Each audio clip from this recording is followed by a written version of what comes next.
Welcome to Venkateswara Online Academy. Welcome to all aspirants. We are discussing about the geometry concept here. Geometry or రేఖా గణితం.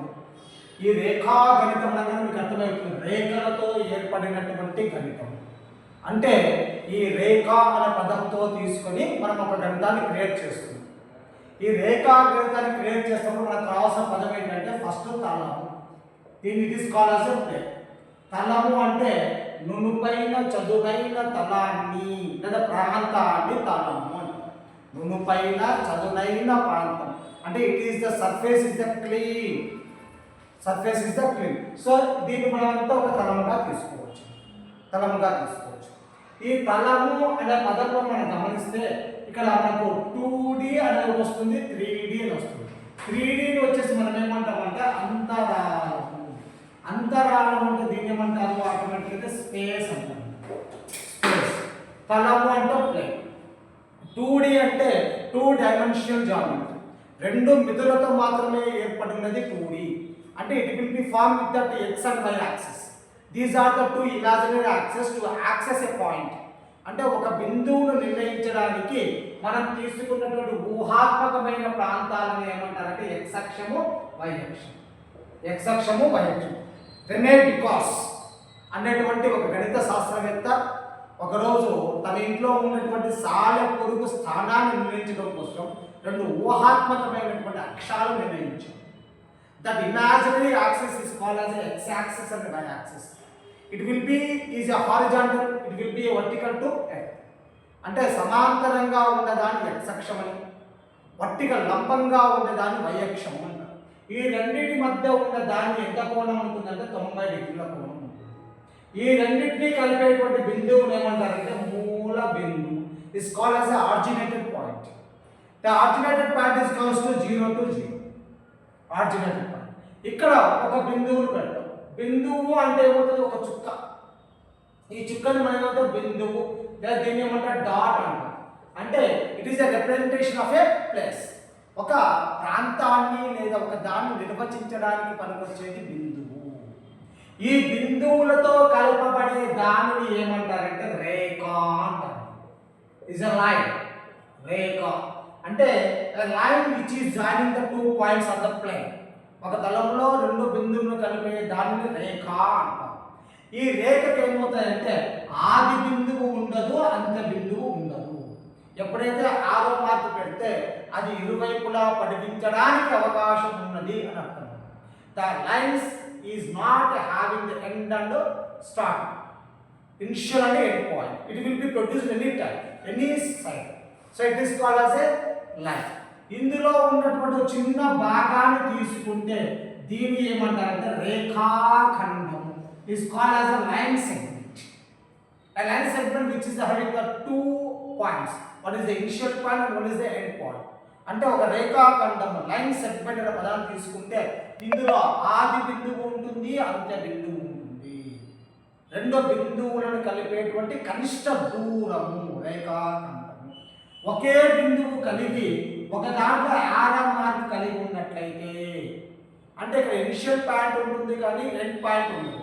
దాన్ని ఏమంటారంటే కిరణము అంటారు. కిరణం. దీన్ని ఏమంటారు రే అంటారు. కిరణం. సూర్య కిరణము అంటారు కదా. అంటే సూర్యుడు వచ్చేసి ఆర్జినేటెడ్ పాయింట్ అవుతుంది. It will be passes through the universe. It have no end points. అంటే ఒక ఆది బిందువు ఉంటుంది కానీ అంత్య బిందువు ఉండదు కాబట్టి దీనిని ఏమంటారంటే కిరణము అంటారు. ఈ రెండు కిరణాల మధ్య ఉండే దానిని ఏమంటారంటే కోణము. Is called as a angle. This is the initial ray, this is the end ray or rotated ray. ఒక దానిని వచ్చేసి తొలి కిరణం అంటారు, ఇంకో దాని వచ్చేసి భ్రమణ కిరణం, తిరుగుతూ ఉంటుంది. ఈ రెండింటి మధ్య ఉండేటువంటి ప్రాంతాన్ని కోణము అంటారు. ఈ కోణాన్ని దేనికి చూపిస్తారు? తీటా అనే పదంతో చూపిస్తారు. తీటా అంటే డిగ్రీలు. కోణానికి ప్రమాణం ఏదంటే డిగ్రీలు, లేదు ఇప్పుడు ఏమవుతాయంటే రేడియన్స్. మనకు ఆప్షన్స్ ఏముంటే అది రాసుకోవాలి. కోణానికి ప్రమాణం ఏది అంటే డిగ్రీ ఆర్ రేడియన్స్. ఎందుకంటే మనకు 58 డిగ్రీ సెంటీగ్రేడ్ అని కూడా అంటారు. అక్కడ సెంటీగ్రేడ్ సెల్సియస్ మానంలో డిగ్రీ చూపిస్తారు, అది కోణం కాదు. ఉత్త 58 డిగ్రీ అని రాస్తేనే కోణం ఉంటుంది. కాబట్టి కోణానికి ప్రమాణం డిగ్రీలు లేదా రేడియన్స్. ఈ రేడియన్స్ ఏమవుతాయంటే పై అనే వాల్యూ తీసుకుంటాం. Pi is equal to 180 degree. Pi is equal to 180 degree. ఈ 180 డిగ్రీ ఉన్న దాన్ని పై అనే అక్షరం చూపిస్తాం. ఇదేమవుతుంది రేడియన్స్. ఏదైనా ఒక రెండు రేఖలు ఒకదానికొకటి సమాంతరంగా ఉన్నాయంటే అవి రెండు ఖండించుకోకుండా ఉంటాయి. There is no intersecting point between the two lines. It is called as a parallel lines. మన క్వశ్చన్ అడిగే అవకాశం ఉంటుంది. రెండు సమాంతర రేఖల మధ్య ఖండన బిందువు ఏది అని. సమాంతర రేఖలు అనే పదం అడిగితేనే ఖండన బిందువు ఉండదు. ఈ రెండు ఒకదానికొకటి సమాంతరంగా ఉంటాయి. రెండు పొడిగించి ఎంత దూరం పొడిగించినా ఇవి కలుసుకోవు. ఈ రేఖలను చిన్న అక్షరాలతో చూపిస్తారు. రేఖాఖండాన్ని పెద్ద అక్షరాలతో చూపిస్తారు. ఈ రేఖాఖండంలో మనం ఒక రేఖ గీసి అందులో రెండు పాయింట్స్ పెట్టామంటే ఈ రెండు పాయింట్స్ మధ్య ఉండే దాన్ని ఏమవుతుంది రేఖాఖండం అవుతుంది. There are so many points on the line which will be joining the any two points on the line is called as the line segment. ఒక రేఖలో ఎన్నో బిందువులు ఉంటాయండి. ఏవైనా రెండు బిందువులను కలిపేటువంటిదే రేఖాఖండం. ఆ రేఖాఖండాలు కాకుండా రేఖలు రెండు కూడా ఖండించుకోకపోతే సమాంతర రేఖలు అంటారు. ఒకవేళ రెండు ఖండించుకుంటే దాన్ని ఏమంటారంటే ఖండన రేఖలు అంటారు. ఏ రేఖలు అంటారమ్మా? ఖండన రేఖలు. They are called as an intersecting point. It is having a common point between the two lines. రెండు రేఖల మధ్య ఒక కామన్ పాయింట్ ఉంది.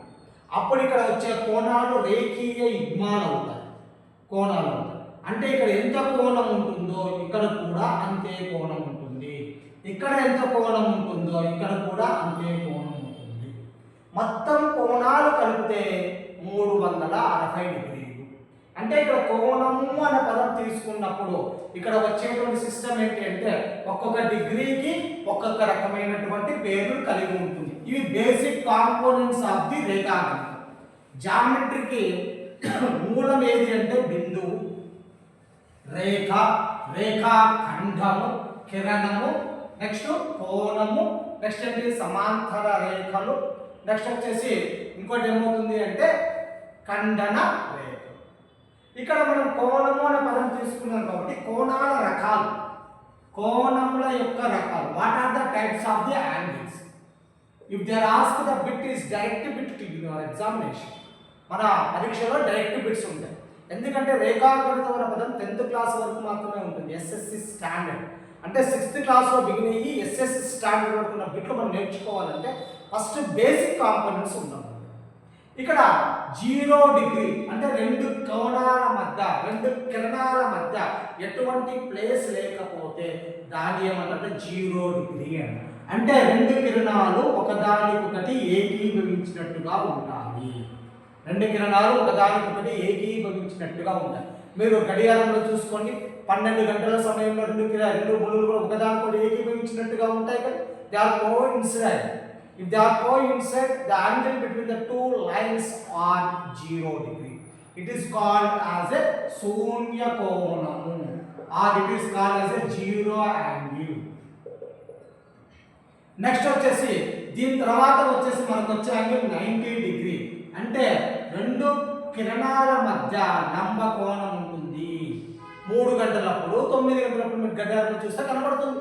3 గంటలప్పుడు కానీ 9 గంటలప్పుడు కానీ రెండు కిరణాలు అంటే రెండు ముళ్ళుల మధ్య కోణం ఎన్ని డిగ్రీ ఉంటుంది? 90 డిగ్రీ ఉంటుంది. దీన్ని ఏమంటారంటే లంబ కోణము. లంబ కోణం. It is called as A right angle. It is called as A right angle. లంబ కోణం. ఈ 0 నుండి 90 డిగ్రీ లోపల ఉన్న కోణాన్ని అల్ప కోణము అంటారు. It is called as A acute angle. The acute angle is in between of 0 to 90. అంటే 0 కాదు 90 కంటే తక్కువ ఉండాలి. ఎప్పుడైతే రెండు కోణాల మొత్తము θ1 + θ2 = 90 డిగ్రీలు అవుతే, ఏ రెండు కోణాల మొత్తమైన 90 డిగ్రీలు అయితే ఆ రెండు కోణాలు ఏమంటారు అంటే పూరక కోణాలు. Is called as a complementary angles. complementary angles. So what are the complementary angles? If the sum of the two angles equivalent to 90 degree, it will be called as a complementary angle.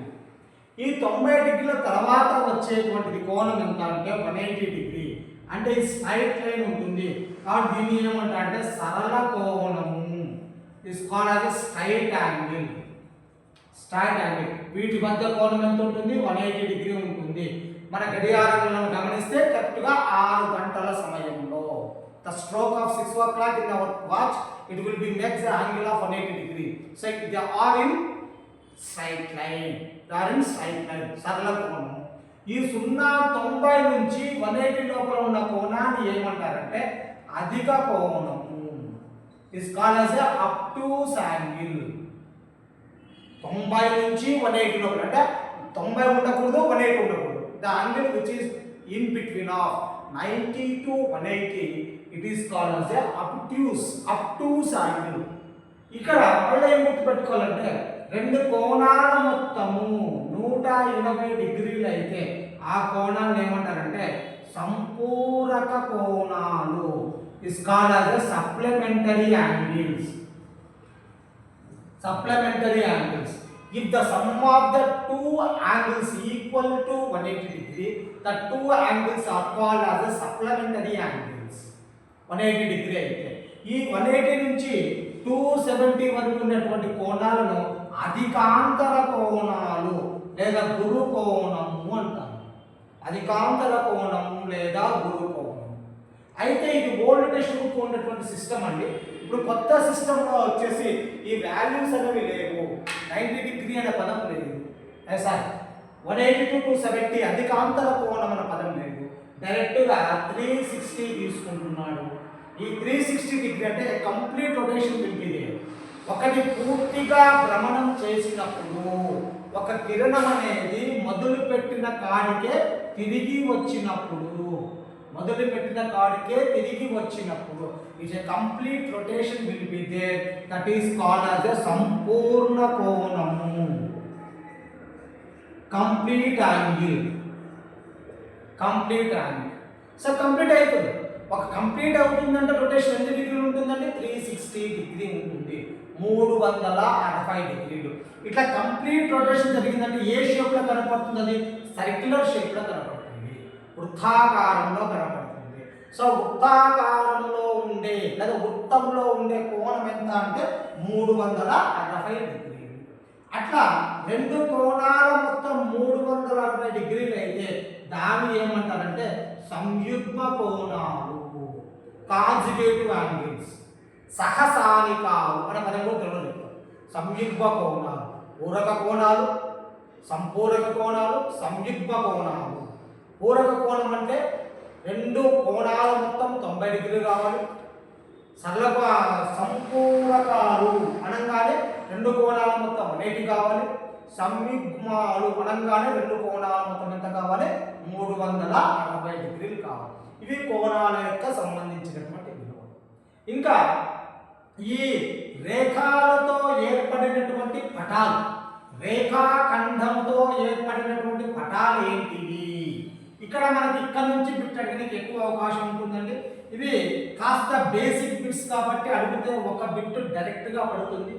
ఇక్కడ మనకు వచ్చేసింది ఏమడుగుతున్నాడు? రేఖాఖండాలతో ఏర్పడినటువంటి పటాలు. The figures which are formed by the line segments.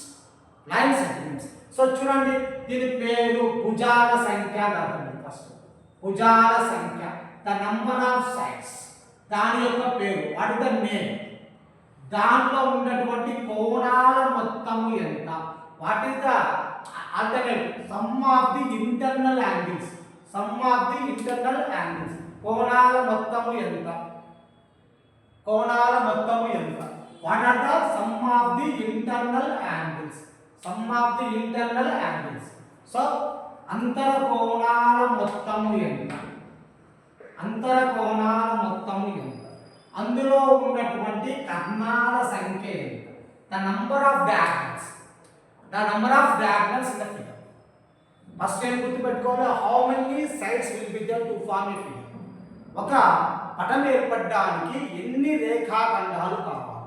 ఆ రేఖాఖండాలను ఏమంటారంటే భుజాలు అంటారు. That called as side. So ఆ సైడ్ యొక్క పేరేంటి, కోణాల మొత్తం ఏంటి, వాటి యొక్క కర్ణాల సంఖ్య ఏంటి. దీనిని భుజాల సంఖ్య 3 అయితే దాన్ని ఏమంటారంటే త్రిభుజము. It will be called as a triangle. Triangle త్రిభుజము అంటే మనం గమనిస్తే త్రిభుజం ఎట్లా ఉంటుంది, ఇలా ఉంటుంది. 3 కోణాలు ఉంటాయి, 3 కోణాలు ఉంటాయి, 3 భుజాలు ఉంటాయి. ట్రై అనగానే గుర్తురావు, ట్రై అంటే 3. It having the 3 sides and 3 angles. If the a figure which is formed with the 3 line segments, it is called as a triangle. ఇవన్నీ ఏ పటాలు అంటారంటే సంవృత పటాలు అంటారు. సంవృత పటాలు, దీన్ని ఏమంటారంటే సరళ సంవృతాలు అంటారు. సింపుల్ క్లోజ్డ్ ఫిగర్స్, సింపుల్ గా క్లోజ్ అయినటువంటివి పదంలో అర్థమవుతుంది. అంటే అర్థం ఏంటి, తనను తాను దాటుకోకుండా ఉండే పటాలు. వీడి వరకే ట్రయాంగిల్ అంటే ఇట్లా బయటకు వస్తే ట్రయాంగిల్ కాదు, ఆడి వరకు కట్ అవుతూనే ట్రయాంగిల్ అవుతుంది. అట్లా బయటకు వస్తే it is not a formation of a triangle. అది త్రిభుజము అనే పదం రాదండి. త్రిభుజము అనే పదం వస్తుందంటే ఆ 3 లైన్ సెగ్మెంట్లో ఆడికి స్టాప్ అయి ఉండాలి. దాన్ని సరళ సంభూత పటాలు, సింపుల్ క్లోజ్డ్ ఫిగర్స్ అంటారు. దీని త్రిభుజం, దీంట్లో ఉన్న కోణాల మొత్తం ఎంత అంటే 180 డిగ్రీ. త్రిభుజంలో ఉన్నటువంటి అంతర కోణాల మొత్తం ఎంత అంటే 180 డిగ్రీ. ఏ పటంలోనైనా ఉన్నటువంటి బాహ్య కోణాల మొత్తము 360 డిగ్రీలు. Very important question. The sum of the angles in any figure, the sum of the external angles in any figure is equal to 360. ఏ పటమైనా తీసుకోండి, త్రిభుజం తీసుకోండి, చతుర్భుజాలు తీసుకోండి, క్వాడ్రిలేటరల్స్ కానీ, పెంటాగాన్ పంచభుజి కానీ, హెక్సాగాన్ షట్భుజి కానీ, హెప్టాగాన్ సప్తభుజి కానీ, ఏదైనా సరే బాహ్య కోణాల మొత్తం ఎంత అంటే 360. దీన్ని మనం బట్టి కొట్టకుండా అంతర కోణాల మొత్తానికి ఒక చిన్న ఫార్ములా పెట్టేద్దాం. ఏమవుతుందంటే n-2 × 180 degree, small short cut formula. n అంటే సైడ్స్, భుజాల సంఖ్య. ఎన్ని భుజాలు? ఇక్కడ 3 భుజాలు ఉన్నాయి కాబట్టి 3 - 2 1 × 180 డిగ్రీ అంటే 180 డిగ్రీ. అన్నిటికీ మనం గుర్తుపెట్టుకోవాల్సిన అవసరం ఉంది, ఫార్ములా గుర్తుపెట్టచ్చు. So what is the form? n-2 × 180. దేనికి? అంతర కోణాల మొత్తానికి. అట్లే కర్ణాల సంఖ్య n × n-3/2. n × n-3/2 కర్ణాలు. ఇందులో కర్ణాల సంఖ్య ఎంత అవుతుందంటే 0. ఎందుకంటే n వాల్యూ వచ్చేసి 3. ఈ భుజాల సంఖ్యని n అనుకుంటామండి. n వాల్యూ 3 అవుతుంది. 3 - 3 ఏమవుతుంది? 0 అవుతుంది. n 3 × 0 0 అవుతుంది. 0/2 0 అవుతుంది. కాబట్టి ఏ త్రిభుజంలోనైనా సరే కర్ణాల సంఖ్య 0. మీకు చిన్న డౌట్ రావచ్చు, లంబకోణ త్రిభుజంలో కర్ణము అనే పదం వస్తుంది కదా సార్ అంటారు. ఇక్కడ కర్ణము అనే పదము అతి పెద్ద భుజము అని అర్థం. In right angle triangle hypotenuse is there, is the diagonal or hypotenuse, but it will be called as a hypo. English అయితే క్లారిటీగా ఉంటుందండి. హైపో అనే పదం వస్తుంది. డయాగ్నల్ అంటే అర్థం ఏంటంటే 2 ఆపోజిట్ వర్టెక్సెస్ యాడ్ చేస్తే వచ్చేది డయాగ్నల్, కర్ణము అని అర్థం. 2 ఆపోజిట్ యొక్క శీర్షాలు కలపాలండి. 2 ఎదురెదురు శీర్షాలను కలిపితేనే వచ్చేది కర్ణము, దాని డయాగ్నల్ అంటారు. సో నెక్స్ట్ చూడండి, 4 భుజాల సంఖ్య 4 అంటే ఇలా వస్తుంది. ఈ 4 ఉంటే దాన్ని ఏమంటారు అంటే చతుర్భుజం. పేర్లలో ఉంది చతుర్. చతుర్ అంటే 4. దాన్ని ఇంగ్లీష్లో ఏమంటారు అంటే quadrilateral. Quadrilateral. So quadrilateral means 4. ఎప్పుడైతే 4 భుజాలు ఉంటాయో 4 కోణాలు కూడా ఉంటాయి. భుజాల సంఖ్య ఈజ్ ఈక్వల్ టు కోణాల సంఖ్య. బాగా గుర్తుపెట్టుకోండి. The number of sides equal to number of angles. In a quadrilateral 4 sides are there, automatically 4 angles are also there. ఇక్కడ అంతర కోణాల మొత్తము అంటే అప్పుడు ఈ వాల్యూ వాళ్ళు సబ్స్టిట్యూట్ చేసుకోండి. n = 4. 4 - 2 2 × 180. 180 ఎంత అవుతుంది? 360 డిగ్రీ. క్వశ్చన్ అడగడానికి అవకాశం ఉంటుంది. చతుర్భుజములలో అంతర కోణాల మొత్తం ఎంతైతే ఉంటుందో బాహ్య కోణాల మొత్తం కూడా అంతే ఉంటుంది. The sum of the internal angles equal to some of the external angle in quadrilateral. మళ్ళీ ఈ చతుర్భుజంలో రకాలు ఉన్నాయని మీరు గమనించి ఉంటారు నాకు తెలిసి. దీర్ఘ చతురస్రము రెక్టాంగిల్, చతురస్రము స్క్వయర్, నెక్స్ట్ వచ్చేసి ఏమవుతుంది రాంబస్, నెక్స్ట్ సమాంతర చతుర్భుజము, నెక్స్ట్ ఇంకోటి చతుర్భుజం. ఇవన్నీ కూడా దీంట్లో రెండు రకాలండి. దేంట్లో రకాలు? చతుర్భుజాలలో రకాలు. ఏంటంటే దీర్ఘ చతురస్రము, చతురస్రము, రాంబస్, సమాంతర చతుర్భుజము, చతుర్భుజం. అంటే rectangle, square, rhombus, parallelogram and quadrilaterals are the types in the quadrilateral. ఈ ఫిగర్ అన్నిటికి కూడా కోణాల అంతర కోణాల మొత్తం ఎంత అవుతుంది? 360. బిట్ కన్ఫ్యూజ్ కావాలి. రాంబస్ లో అంతర కోణాల మొత్తం ఎంత అన్న పదంలో ఏం గుర్తుపెట్టుకోవాలి? 360. చతుర్భుజంలోని అంతర కోణాల మొత్తం కూడా ఎంత అవుతుంది? 360.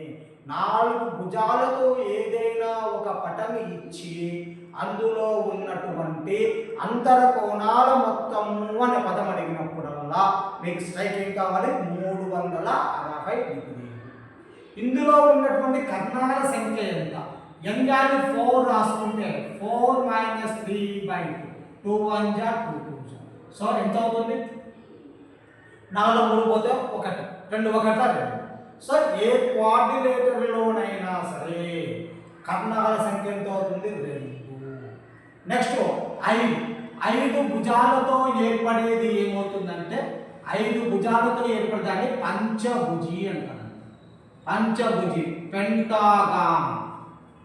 పెంటాగాన్, గాన్ అంటే సైజ్, పెంటా అంటే 5 భుజాలతో ఏర్పడేదాన్ని పెంటాగాన్ అంటారు. ఇలా ఉంటుంది. అమెరికన్ మినిస్ట్రీ ఇది రక్షణ శాఖ కార్యాలయం ఉండేది పెంటాగాన్. పెంటాగాన్లో ఉంది 5 భుజాలతో ఏర్పడి. మళ్ళీ దీని యొక్క అంతర కోణాలు మొత్తం ఎంత అంటే గమనించండి. 5 - 2 × 1. 5లో 2 పోతే 3 అవుతుంది. 3 180 540. 540. బాగా గమనించండి. 180 360 54 అంటే ఏకం అవుతుంది 18 ఏకం అండి. 18 10 180, 18 20 360, 18 30 540. నెక్స్ట్ వన్ కర్ణాల సంఖ్య ఎంత అవుతుంది? 5 × 5 - 3/2. 5 - 3 ఎంత? 2 అవుతుంది. 2 2 క్యాన్సల్ అవుతుంది.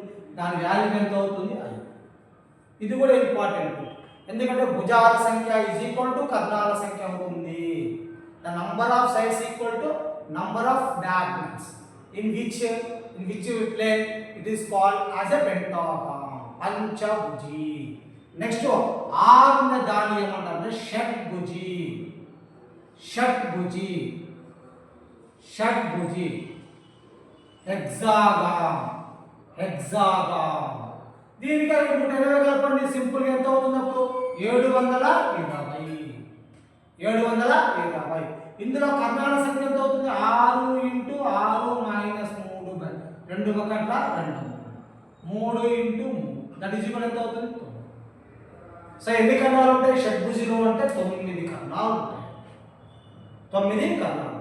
నెక్స్ట్ 7 ఉంటే దాన్ని ఏమంటారంటే హెప్టాగాన్, సప్తభుజి. సప్తభుజి దీని ఏమంటారు? హెప్టాగాన్. హెప్టాగాన్. దీనికి 180 కలపండి. ఎంత అవుతుంది? 900 అవుతుంది. ఇది బాగా గుర్తుపెట్టుకోండి. ఈ 900 అనేది 7తో డివిజబుల్ కాదు. ఇక్కడ వచ్చే వాల్యూస్ అన్ని డివిజబుల్ అవుతున్నాయి. చూడండి, భుజాల సంఖ్యతో డివిజబుల్ అవుతున్నాయి. కానీ భుజాల సంఖ్యతో డివిజబుల్ కాకుండా ఉండేది సప్తభుజి 900. ఇందులో ఉన్న కర్ణాల సంఖ్య 7 × 7 - 3/2. 4/2. 2 1 2 2 14. కర్ణాల సంఖ్య 14. ఈ బిట్టు గుర్తు పెట్టుకోవాలండి. n - 2 × 180. ఏ కోణము? అంతర కోణాల మొత్తము. Some of the internal angles any figure is n - 2 180. కర్ణాల సంఖ్య ఎంత అవుతుంది? n - n × n - 3/2.